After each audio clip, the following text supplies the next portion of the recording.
Thank you, President. My matter is for the Attorney-General. Excuse me. It follows the recent County Court decision in a judge-only trial that found Jackson Williams not guilty of the charge of assault with intent to commit a sexual offence. Williams was charged after attacking a nurse in the Melbourne CBD in October 2018. Thankfully, in the midst of that attack, he was scared off by bystanders who rushed to the woman's aid. However, in the interim, a CCTV footage of the incident shows Williams ambushed and dragged the young woman into a secluded laneway, applied a chokehold, threw her to the ground, forced himself on top of her as she struggled, and then straddled her. Quite understandably, in these circumstances, there has been enormous community outrage in recent days in the wake of the judge's decision.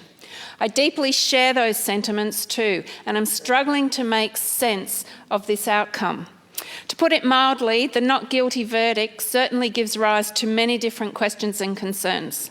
One of those is the potential difficulty of proving this charge, given that it is based on proving intent.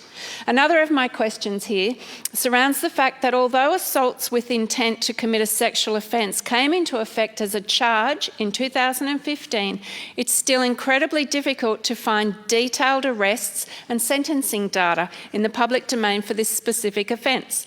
The then Attorney-General Clark said in 2014 that the aims behind the introduction of this and other associated charges at the time were to better protect the community from the crimes of rape and sexual assault, hold perpetrators to account and provide support to victims.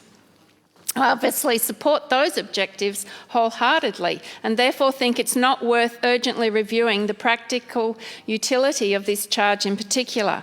Accordingly, the action I seek from the current Attorney-General is the provision of information showing how many people in total in Victoria have been charged with assault with intent to commit a sexual offence, as well as a breakdown of the sentencing outcomes for all of those brought to court on this offence.